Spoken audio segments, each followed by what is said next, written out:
de alegria, vai, vende tudo o que tem e compra aquele campo.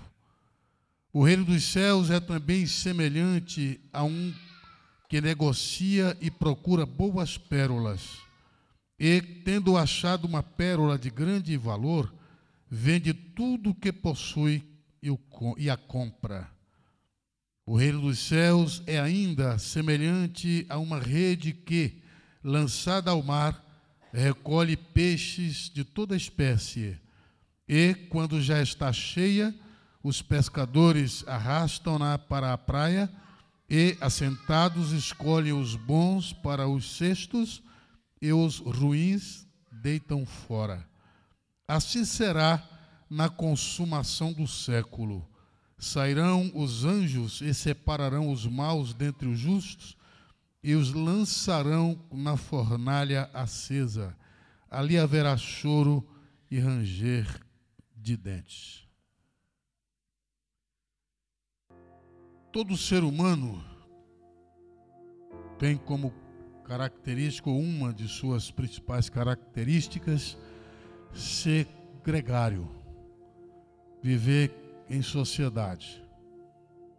E nossos grupos sociais vão desde a família ao clã, que é um conjunto de famílias mais amplo, município, o bairro, o município, vai se expandindo.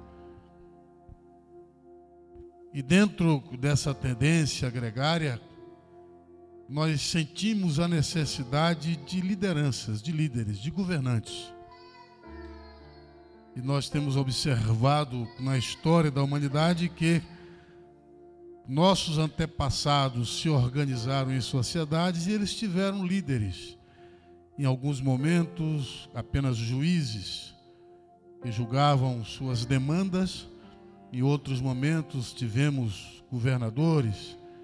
Em outros momentos, tivemos reis. E ainda hoje, algumas nações têm a figura do rei. E quando algum rei se tornou muito forte, o seu domínio expandiu para impérios. Assim tem sido. Temos esta natureza. E nesse texto o Senhor Jesus fala do reino dos céus, que é a mesma coisa que o reino de Deus, ou o reino do Senhor Jesus. Há quem faça distinções, que o reino dos céus é um, o reino de Deus é outro, o reino do Senhor Jesus é outro, mas é o mesmo reino. E nesta visão panorâmica que encontramos aqui em Mateus, nesse texto que lemos, a primeira característica desse reino é que é precioso, é um reino que é precioso. E entendemos ser um reino precioso considerando o fato de que Deus sempre dá às suas criaturas, aos seus filhos, o melhor. Deus sempre nos dá o melhor. Observem nos versículos 44, 45 e 46, que também o reino dos céus é semelhante a um tesouro escondido num campo, que um homem achou e escondeu, e pelo gozo dele vai, vende tudo quanto tem e compra aquele campo. Versículo 45, o Senhor Jesus continua dizendo: outrossim, o reino dos céus é semelhante a um homem negociante que busca boas pérolas. E o 46, e encontrando uma pérola de grande valor, foi, vendeu tudo quanto tinha e comprou-a. Nesse ponto nós percebemos a preciosidade do reino. Não há nada de mais precioso no universo em relação a nós que o reino de Deus. E esse caráter de preciosidade fica ainda mais acentuado quando lemos em Mateus capítulo 25, versículos de 31 a 34, e descobrimos que o rei deste reino não é outro senão o Senhor Jesus, o Filho de Deus, o Verbo eterno de Deus que se fez carne e habitou entre nós, aquele que nos amou e por amor de nós e do nosso bem eterno, deu a sua própria vida. Leiamos então o texto de Mateus 25, 31 a 34, onde encontramos a afirmação de que este rei é o Senhor Jesus. E quando o Filho do Homem vier em sua glória, e todos os santos anjos com ele, então se assentará no trono da sua glória, e todas as nações serão reunidas diante dele, e apartará um dos outros, como o pastor aparta dos bodes as ovelhas, e porá as ovelhas à sua direita, mas os bodes à esquerda. Então dirá o rei: quem é este rei? O Filho do Homem. Quem é este Filho do Homem? Jesus Cristo, Filho do Deus vivo. Então dirá o rei aos que estiverem à sua direita: vinde, benditos de meu Pai, possuí por herança o reino que vos está preparado desde a fundação do mundo. O rei deste reino é o Senhor Jesus. Também Paulo disse ao seu discípulo Timóteo, na primeira carta, capítulo 6, versículo 15, a qual a seu tempo mostrará o bem-aventurado e único poderoso Senhor, Rei dos reis e Senhor dos senhores.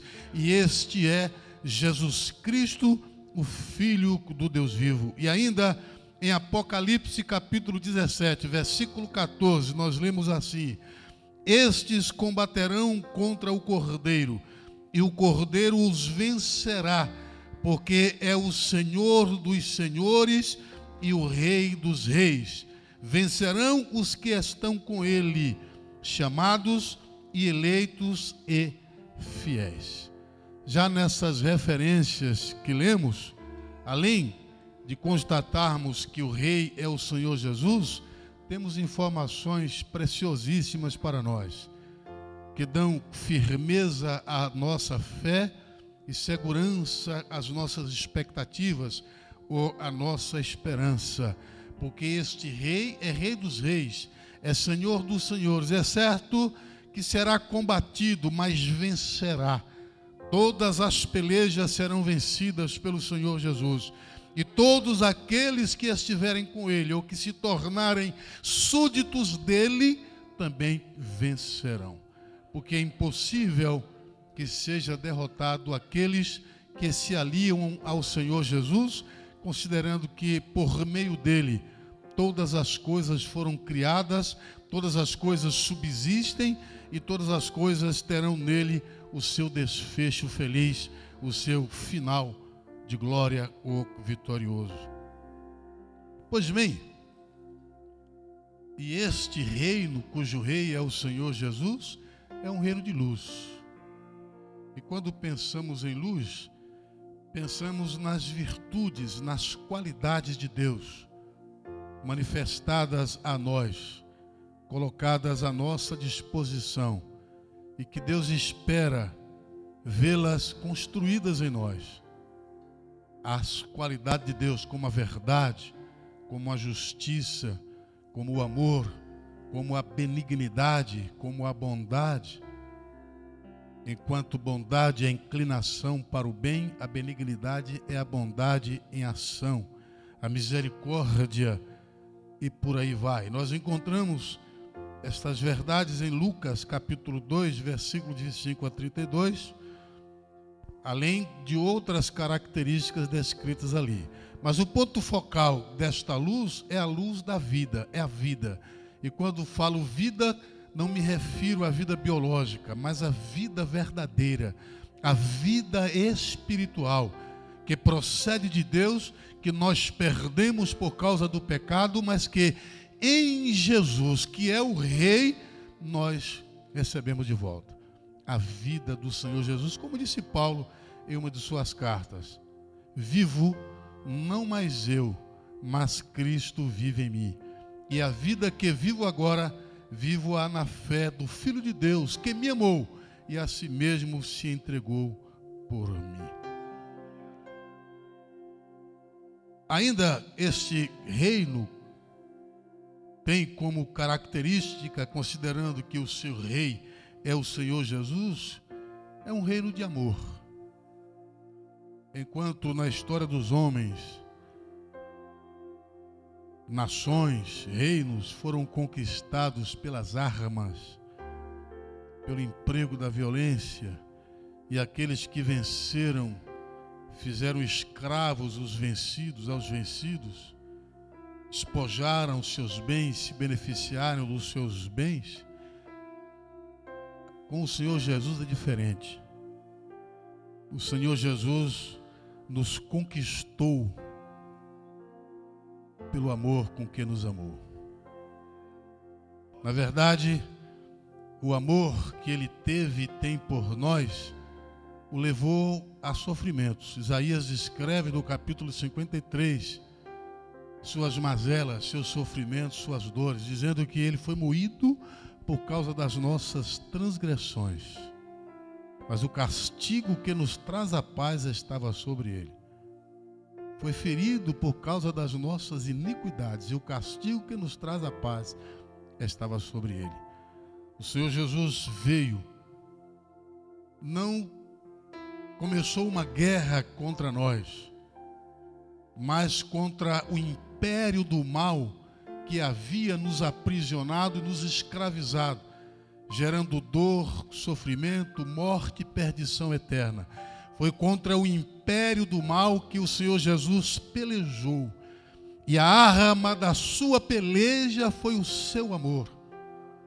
Nos amou, tomou sobre si os nossos pecados e foi levado ao madeiro, morreu crucificado, mas a sua morte venceu a morte.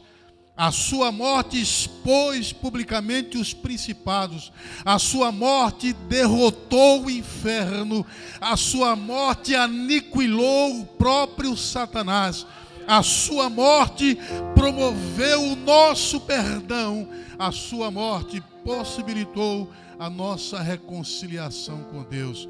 E tudo isso o Senhor Jesus fez porque nos amou. Nós lemos João 3,16, o texto áureo digamos, de toda a Bíblia, né? Porque Deus amou o mundo, e o mundo aqui são as pessoas, de tal maneira que deu. Tem gente que diz que não tem explicação para tal maneira, mas tem, está no próprio texto. De tal maneira que, e que é conclusivo, deu seu Filho unigênito, para que todo aquele que nele crê não pereça, mas tenha a vida eterna.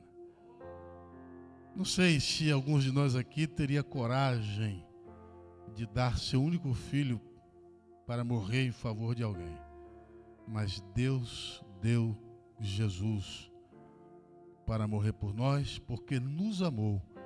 E o Senhor Jesus, aliado com o Pai, também nos amou.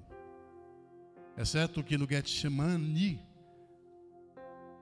ele até pediu por 3 vezes: se for possível, passa de mim este cálice sem que eu beba. E o cálice a que o Senhor Jesus se referia era a sua morte, vilipendiosa, humilhante, vergonhosa, dolorosa na cruz do Calvário. Mas ele considerou o propósito de ter vindo ao mundo. Na mesma oração ele disse: todavia, não seja como eu quero, mas como tu queres. Eu não sei o que Deus disse para o Senhor Jesus ali, mas a minha imaginação funciona. Talvez, aqui é conjectura, talvez Deus tenha dito ao Senhor Jesus: filho, talvez, não estou dizendo que disse, estou dizendo que talvez. Lembra que eu falei de ti para Adão, e ele acreditou. Lembra que eu falei de ti para Enoque, e ele acreditou. Lembra que eu falei de ti para Noé, e ele acreditou, mesmo sem te ver. Falei de ti para Abraão, e ele acreditou, não duvidou. E aí nós poderíamos trazer uma lista enorme aqui de personagens da Bíblia para os quais Deus revelou o seu plano redentor em Jesus e eles acreditaram. Mas é possível também que o Senhor Jesus tenha se lembrado naquele momento, é possível. Não estou afirmando que sim. De Isaías 53. Isaías disse: o fruto da sua alma ele verá e ficará satisfeito.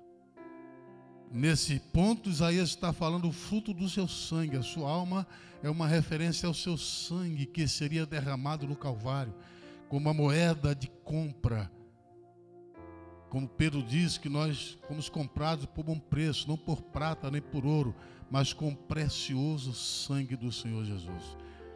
Ele veria, acredito que naquele momento ele estendeu o olhar para o tempo e foi vendo as gerações, as décadas, os séculos, os milênios seguintes, e foi vendo a multidão dos redimidos que iam sendo alcançadas pela mensagem sua, pela pregação da sua história, da sua obra. Acredito, eu creio que até mesmo ele nos viu hoje aqui. Lá no passado, mais de 2000 anos atrás, ele nos viu aqui. Aquele povo vai me adorar, vai ouvir de mim, vai crer em mim. Não posso recuar, por amor a eles eu vou até o fim. Como disse Paulo, que ele nos amou e nos amou até o fim. Então ele diz: não seja como eu quero, mas como tu queres. E foi ao Calvário e deu a vida por nós, por amor, simplesmente por amor. Não há como conceituar, ou melhor, como definir amor. Não há. Os gregos, percebendo as manifestações dos nossos estados de afetos, de sentimentos, se reportaram a 4 tipos de sentimentos que eles chamaram de amor. O amor storge, a palavra storge quer dizer interesse. A pessoa pode nutrir sentimentos de afeto quando há interesse. Isso é normal entre nós. Claro que esse interesse não pode ultrapassar os limites do altruísmo. Alguns o manifestam dentro do seu egoísmo, do seu individualismo. Mas existe essa forma de manifestar amor ou afeto por interesse. O interesse pode ser pessoal, pode ser coletivo, mas há um interesse que desperta um sentimento que mobiliza as pessoas. Mas os gregos encontraram um sentimento ainda mais nobre, que é filéu. Eles chamaram de amor fraternal, que une pessoas na conquista de bens comuns. Mas eles notaram também que há um outro tipo de amor que une um homem e uma mulher, que é o amor eros ou erótico. Mas eles notaram entre os homens, e não foi entre muitos homens, mas entre poucos homens, que há um amor que os humanos não sabem definir, que não é normal aos seres humanos.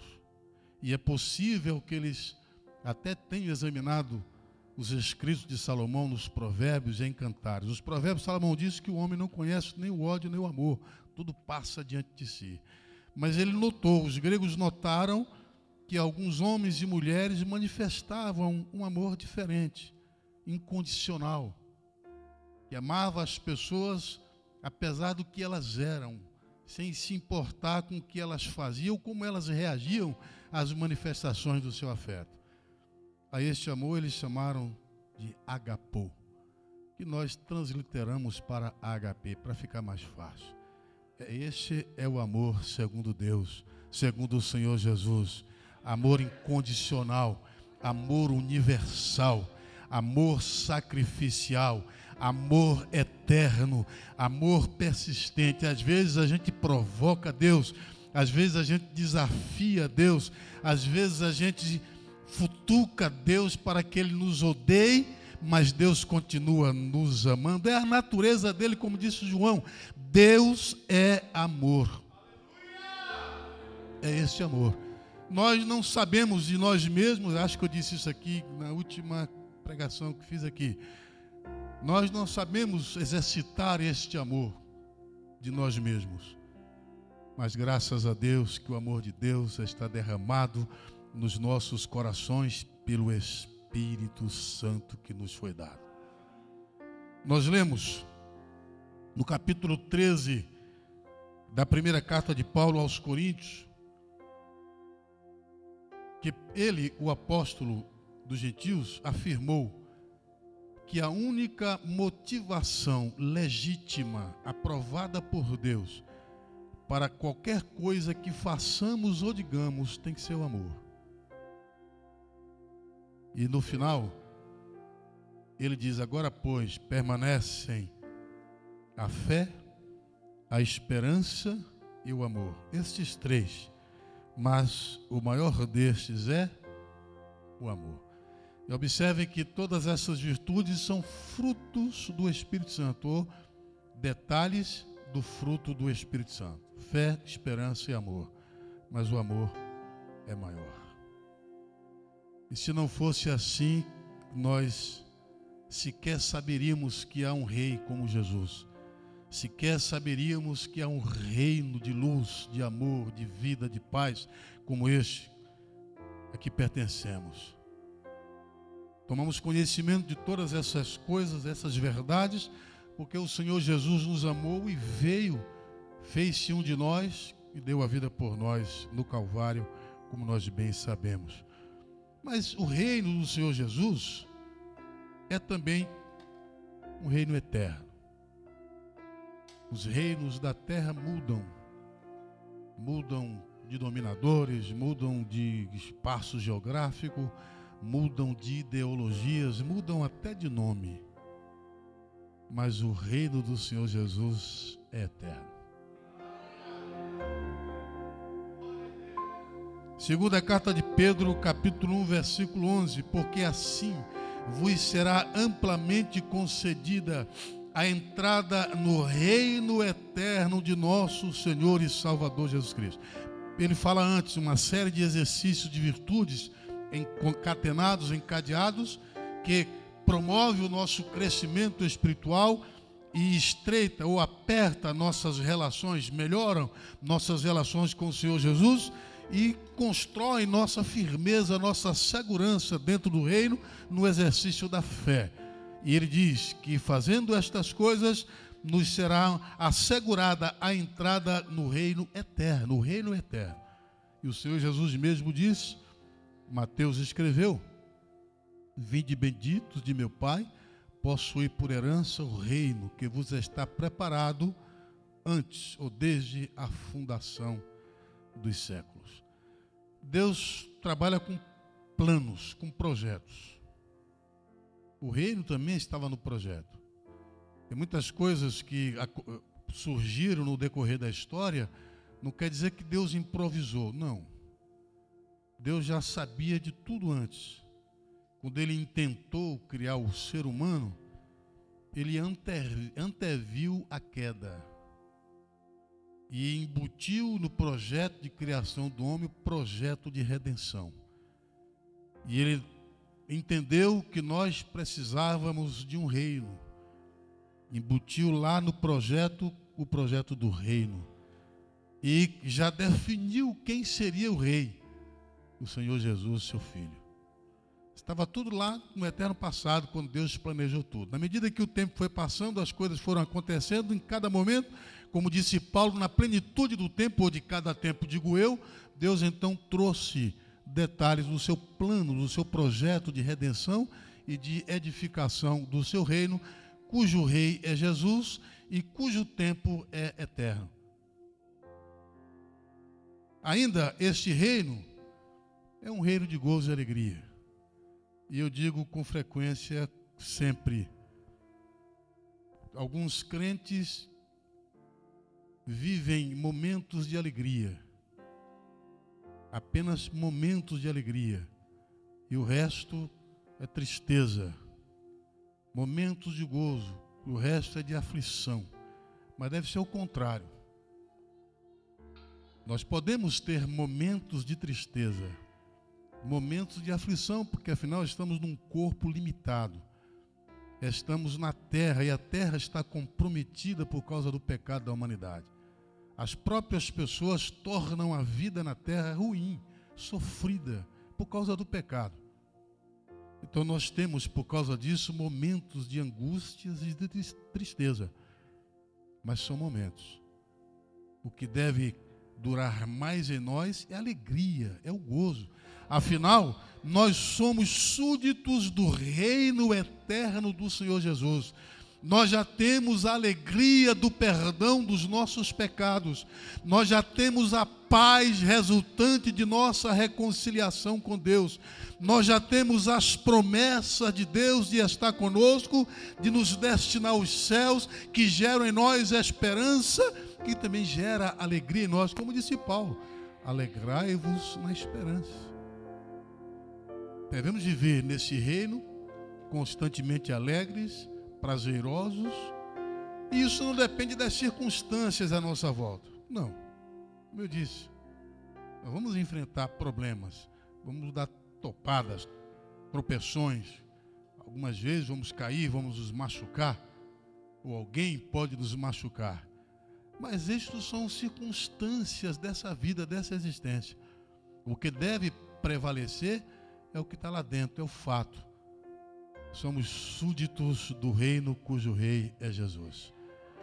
Nós temos uma fonte de água viva dentro de nós, jorrando com ímpeto, com veemência, e esta fonte de águas salta para a eternidade.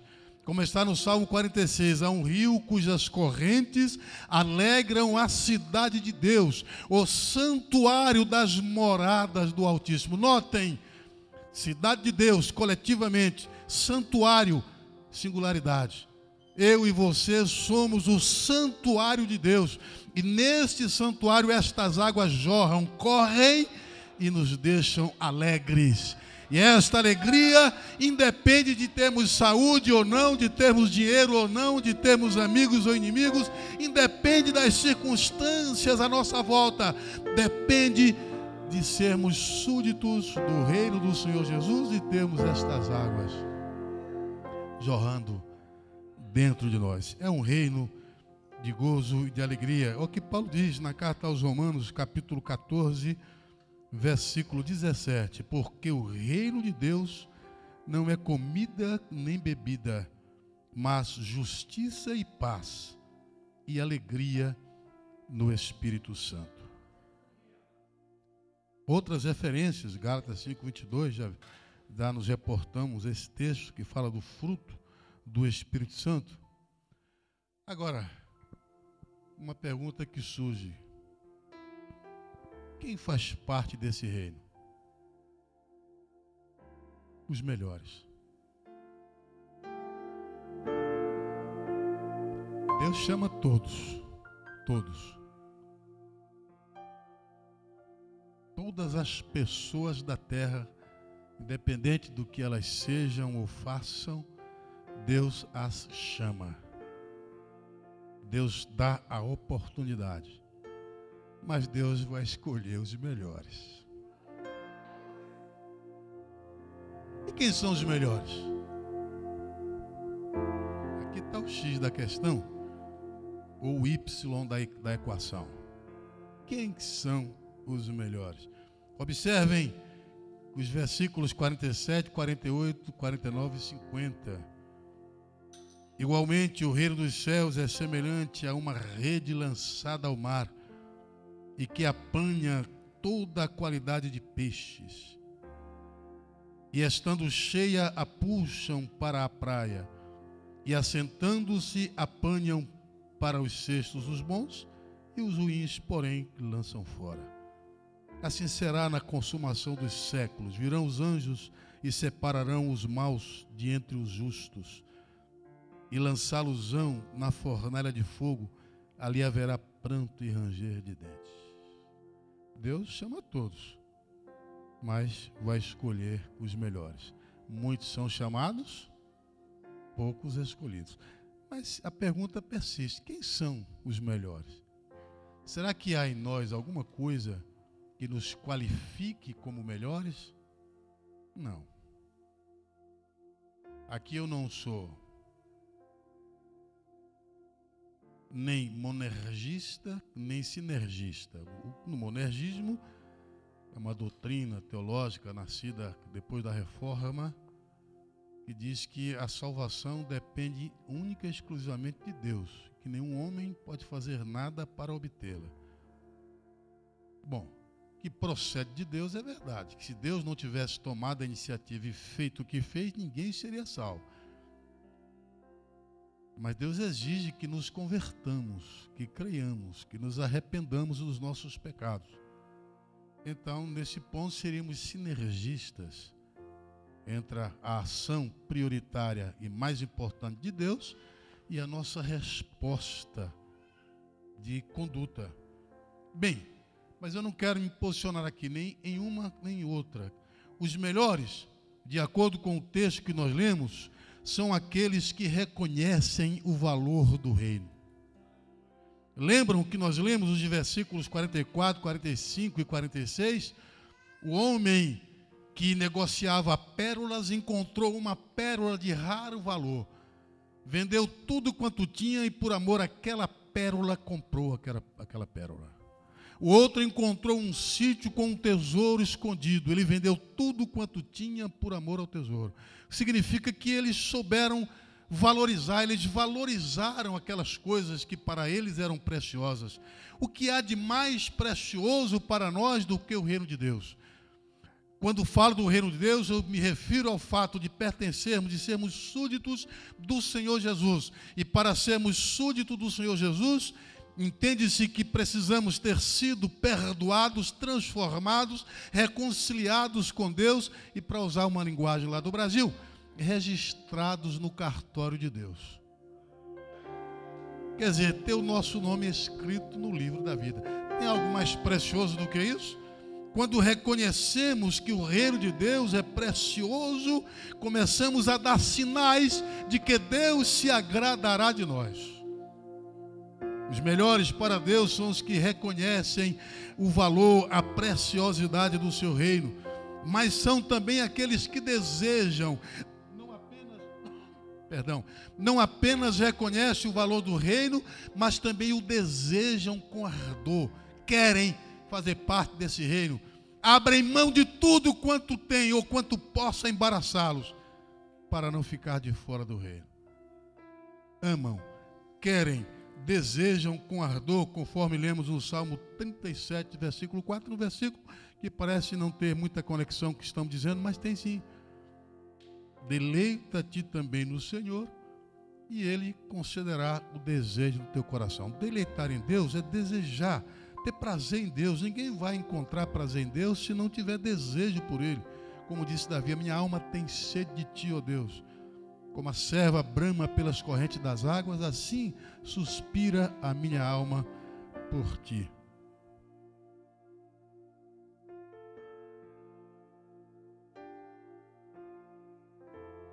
Mas ainda, Isaías capítulo 1, versículo 19, já foi referido aqui hoje.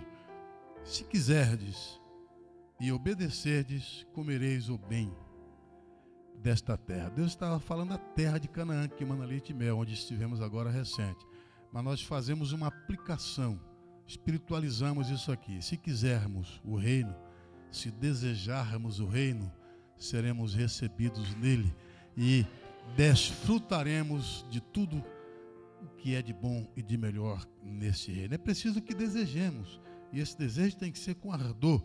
Em Apocalipse capítulo 22, versículo 17, é o Senhor Jesus quem diz, pelo Espírito, e o Espírito e a esposa dizem, vem, e quem ouve diga, vem, e quem tem sede, venha, e quem quiser, tome de graça da água da vida. Tem um contexto diretivo esse versículo, mas nós estamos fazendo a aplicação. Quem quiser. Você quer fazer parte do reino de Deus? Quer mesmo? É verdade? Então, você está manifestando qualidades que vão lhe tornar apto a serem herdeiros deste reino. Mas há uma outra coisa que nos qualificam. Além de reconhecermos o valor do reino, a preciosidade dele, além de o desejarmos com ardor, com todas as forças da nossa alma, é preciso que também renunciemos a tudo que não se coadune com esse reino, que não tenha relação com esse reino, que esteja em conflito com os ideais deste reino, que não agrade ao rei deste reino. Renunciar a tudo. E aqui, quando fala de renúncia, a primeira renúncia é de nós mesmos. Jesus diz: quem quiser vir após mim, negue-se, renuncie-se a si mesmo, tome a sua cruz de cada dia e siga-me. A renúncia se expande, se estende. É preciso que renunciemos ao pecado. É o pecado que nos separa de Deus, que arruína a nossa existência, que compromete o nosso futuro, nosso presente e o nosso futuro. É preciso renunciar, odiar o pecado. É preciso também renunciar ao mundo. E quando falo mundo, me refiro aos padrões de valor e de riqueza da terra, ao modo de operar a existência neste planeta. A regra é o prazer. Os homens se tornaram hedonistas, são movidos pelo prazer. E a bandeira é o ter. Tem que ter dinheiro, tem que ter fama, tem que ter bens. E no reino a gente não tem que ter, a gente tem que ser.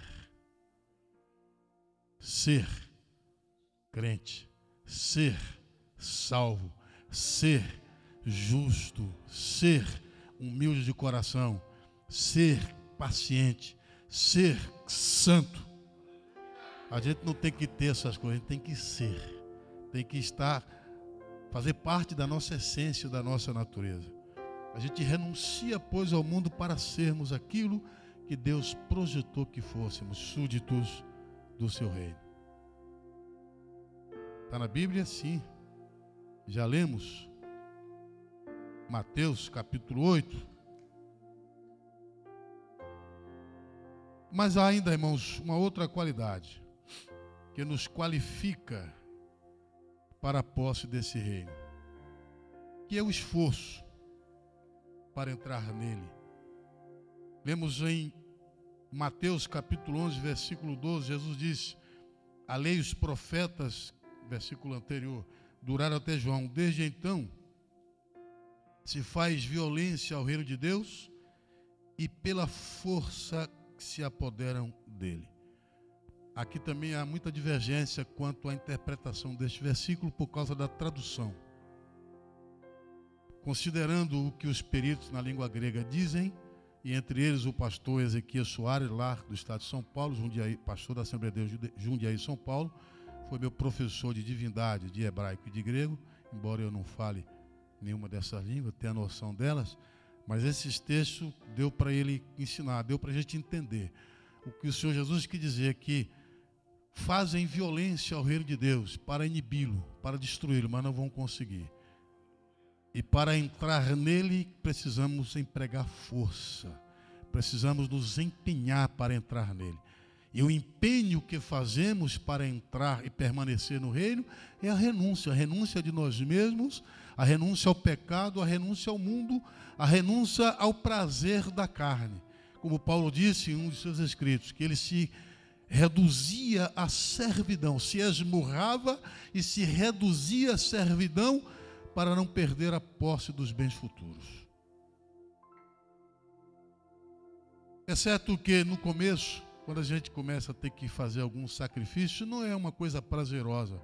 O nome já diz, meio dolorosa. Mas à medida que o tempo passa, que a gente cresce, melhora a vida, essas coisas já nem nos incomodam mais. Quando vem algum revés, alguma coisa que exige esse posicionamento de renúncia, nós experimentamos secretamente até um certo prazer. Como Paulo disse, que ele se alegrava, tinha prazer em suas fraquezas, para que o poder de Deus se manifestasse ou se aperfeiçoasse nele, o tornasse perfeito.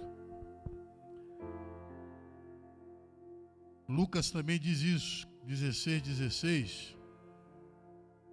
Agora, irmãos, e aqui a gente vai encerrar, não vou tecer comentários, só citar. Há privilégios nesse reino. Não são poucos, nem são pequenos. São muitos e grandes e ricos. Vou citar apenas alguns deles, mais falados nas mensagens pregadas e cantadas. Primeira, teremos a posse do reino. O reino é nosso. Jesus disse: vinde bendito de meu Pai, possuir o reino eterno que vos está preparado desde a fundação do mundo. Teremos a posse do reino, o reino é nosso. Segundo privilégio, seremos nobres neste reino. Não seremos meros súditos, meros plebeus. Seremos reis e sacerdotes. Está dito que o Senhor Jesus comprou para Deus povos de todas as tribos, línguas e nações e os constituiu reis e sacerdotes. Por enquanto somos príncipes, já somos nobres porque somos príncipes, mas seremos reis e sacerdotes. Há uns que traduzem essa expressão como reino de sacerdotes. Ora, ainda que seja o reino de sacerdotes, quando fala de reino, fala de nobreza.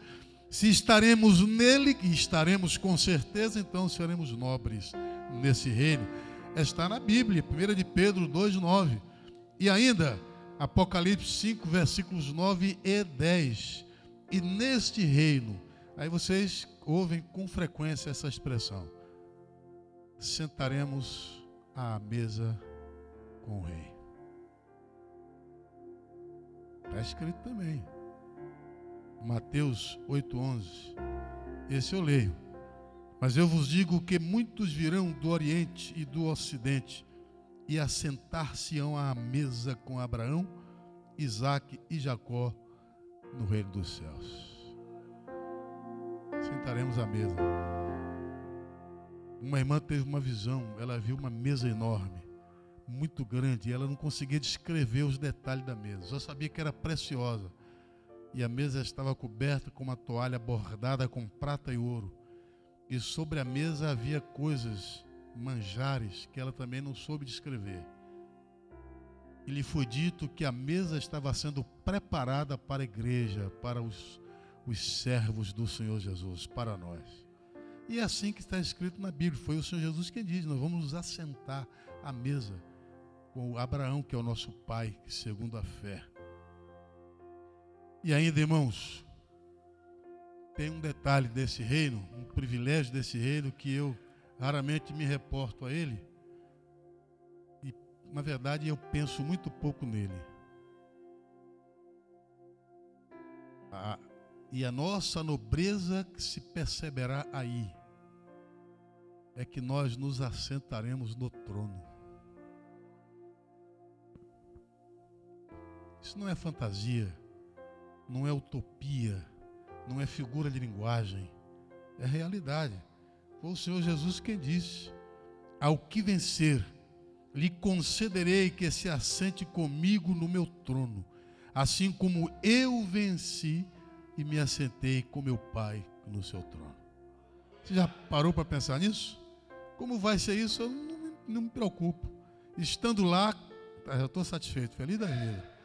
Mas estando lá, o meu Senhor, o nosso Rei, o nosso Redentor, o amado da nossa alma, o amante da nossa alma, fará questão de que nos assentemos no seu trono. Aleluia.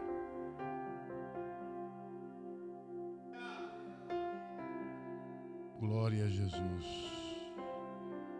Portanto, irmãos, essa foi apenas uma visão panorâmica do reino. O reino é precioso. Farão parte deles os melhores. Deus escolherá os melhores. Os melhores são os que reconhecem o valor do reino. São os que desejam o reino. São os que se esforçam para ter a posse do reino.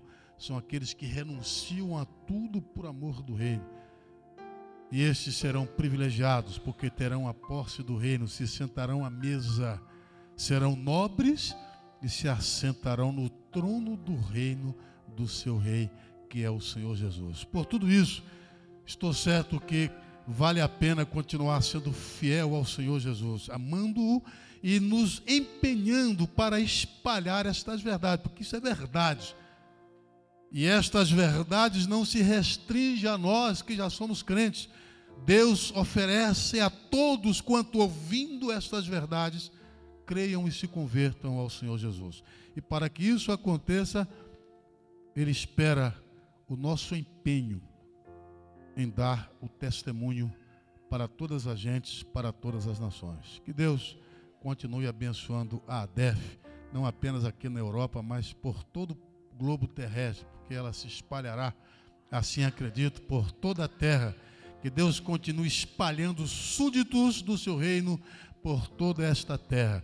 E que todos nós aqui presentes nos tornemos guerreiros desse reino, valentes desse reino. E a nossa espada é a palavra de Deus. E a força da nossa motivação é o amor de Deus. Nós não vamos despojar ninguém, não vamos lutar contra a carne nem contra o sangue. Vamos lutar contra o inferno, contra os demônios, contra Satanás. Vamos libertar as pessoas que estão presas por ele e vamos torná-las discípulas do Senhor Jesus, súditas do reino do Senhor Jesus, reino eterno, reino de vida, reino de paz, reino de alegria, reino de amor, reino de gozo eternos. Amém.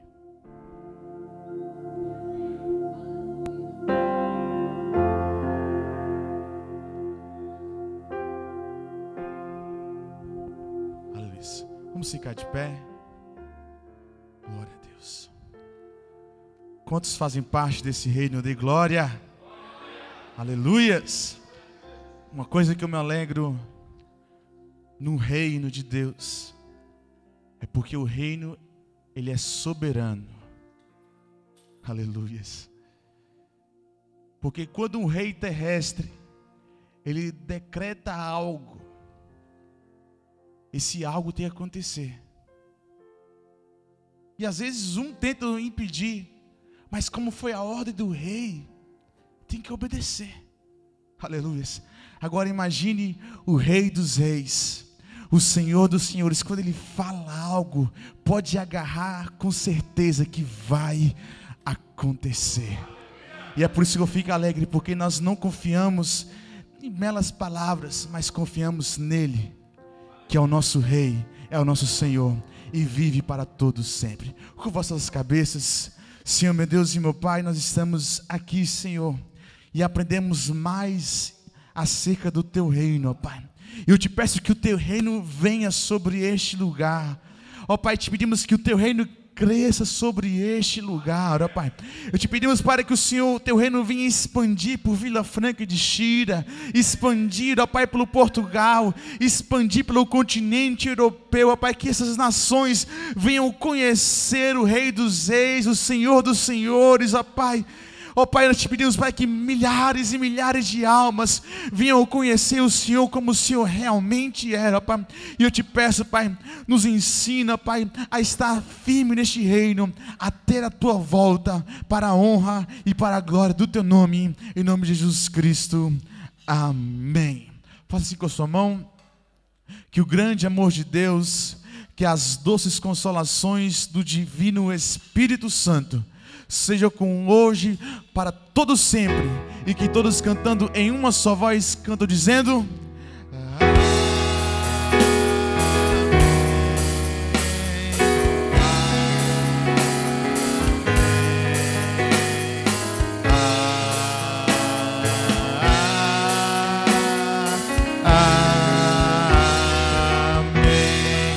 Não sai